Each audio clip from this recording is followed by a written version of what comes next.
I know everyone that might be listening to this is a lover of numbers. You can't be in media today if you don't love numbers. So I think to answer your question, we need to start with a few. The first is the average person is exposed to between 6 and 10,000 ads every single day. That's twice the amount that it was in 2007, and far, far, far from the 500-ish in the 1970s. Another thing is the rise of ad blockers. 42% of internet users worldwide are using an ad blocker. And for all the doubters out there, it's 38% in the US. And the top three reasons: there are too many ads, the ads are annoying, and the ads are too intrusive. Another thing, and we've all seen these stories, is that people, their attention span is now less than 10 seconds. And it's actually been called the goldfish effect, as in some tasks, our attention is less than a goldfish. And so you take all of this on top of the rise in shorter video ads, where 6 seconds and 15 seconds have become dominant, and be it across platforms and devices and channels. We're just under assault. Attention is under assault. And yet we continue to trade on reach, on impressions. And so, we're asking ourselves, why is that?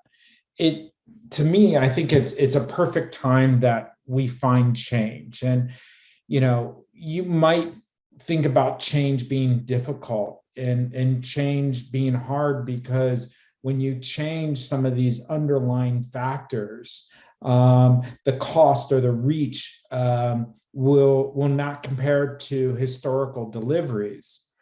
But the question we have to ask ourselves is, do we really understand the value of ads today? Have they been seen? Have they even been seen, the ads that consumers are being exposed to? And ultimately, what's their impact? So, with the rise of digital, of biddable, of on-demand viewing, audience intention is just no longer a given. And it's something I believe we must earn.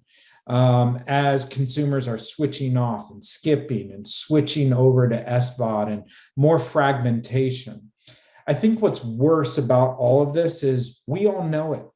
We all know it because we do it ourselves. We all switch. We all skip. We all are watching more Netflix with less ads. So we have to think about things differently. So, Doug, what are some best practices? What are you guys doing to drive attention for your work? And what's your advice to your customers, to your brand marketers?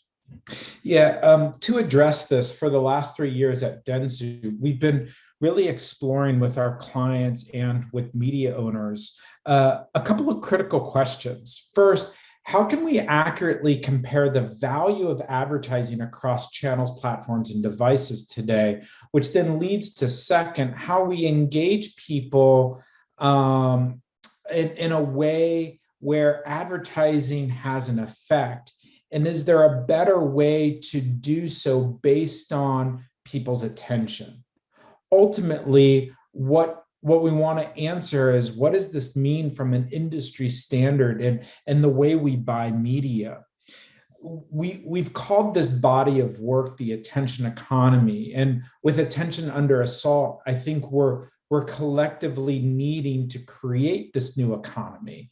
I hate to use the word ecosystem, but it's the best word to describe, an end-to-end change where ads are not just planned, but traded, sold, and measured based on attention.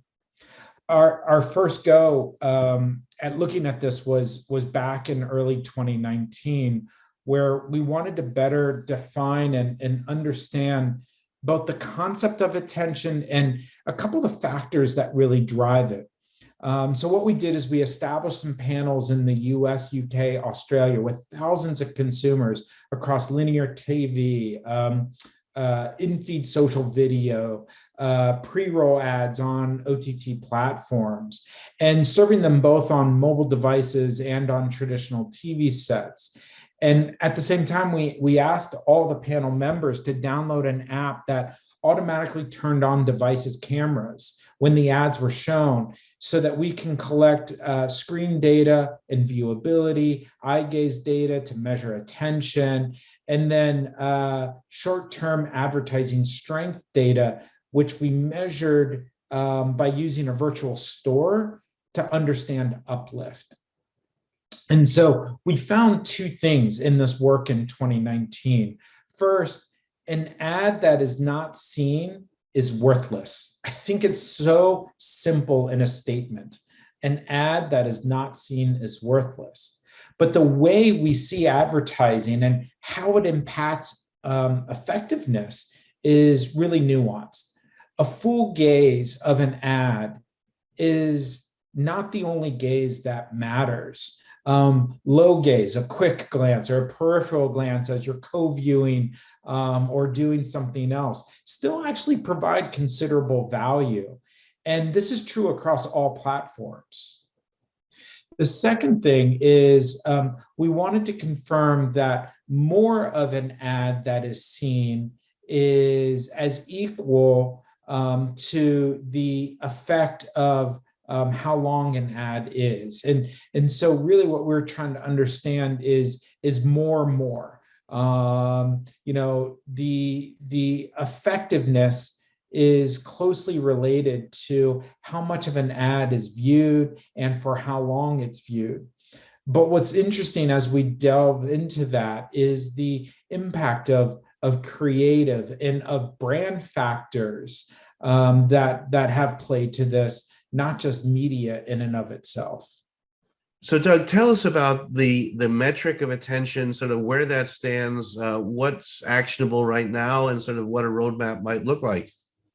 Yeah, I mean, if you think about 3 years forward from where we were and began in 2019, we now understand the drivers of attention like never before. And this means we can shift from just planning or thinking about attention to actually buying based on attention. And drivers include viewable time, is the unit forced, what's the duration, is there movement, how big it is. Those are media decisions. But there's also more meaning decisions, the creative, the targeting, and all of this comes into play as we think about the relative value. And what's great is we've taken all this work a step forward and built a model based on tens of thousands of inputs to use in media planning. We know the attention seconds per 1,000 now across display and video, from walled gardens to VOD and beyond. And we built a recall model looking at 5 values that lead to expected uplift. And by combining all of this together, we're able to create this new currency. And it's really groundbreaking because it allows us to properly value video formats based not only on attention, which in and of itself is fantastic, but the effectiveness of that attention relative to the cost of the unit. And so where this plays out is shifting from a traditional CPM to what we're calling a new metric, an EACPM, an effective attention cost per 1,000. For example, for one large walled garden, the CPM for a feed-based unit versus an in-stream unit, they're the same. But when you look at the EACPM for the in-stream, it's less than half compared to the feed-based unit. Another example for another walled garden is one video format CPM is a third more, despite the EACPM being roughly equal across all the formats. So why pay a third more if you're making decisions based on attention? And so this all is allowing us to start to think about how we buy and measure effectiveness in an entirely different way, beyond just cost, beyond just reach, and more historical ways that we've looked at media. So we're not together at CES this week, and I wanted to ask more broadly, what is sort of innovation that you're keen to learn about, that you were hoping to have that conversation or learn about at CES or to share? Kind of what's next, and in turn from the media agency perspective, kind of beyond this pioneering work you're doing around attention. Yeah, I mean, I think a lot of what we were working with clients and partners to achieve at CES was around attention, the work we're doing to create a unique metric that we can not only plan but buy media off of. So that's one pillar. I think the second pillar is around addressability and the growing need for more media to be addressable media.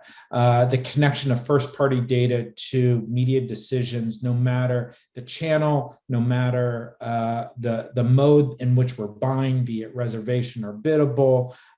Just with the demise of the cookie, the changing regulatory environment, the greater call for transparency, which we support, all of that needs a new addressable mindset. The third thing I'd say, Andy, is just the rise of Web3, the democratization of how we engage with the internet, be it the metaverse, be it the rise of gaming, be it NFTs, all of that area in this broader sense of the next wave of web engagement. The first wave was really the 90s and 2000s leading up to the mobile wave, and with the advent of the iPhone and everything that's happened over the last 15 years, we're now coming into this third wave of the web. And I think it's going to be exciting and drive a lot of ingenuity and transformation that marketers and marketing service providers, agencies need to really take advantage of.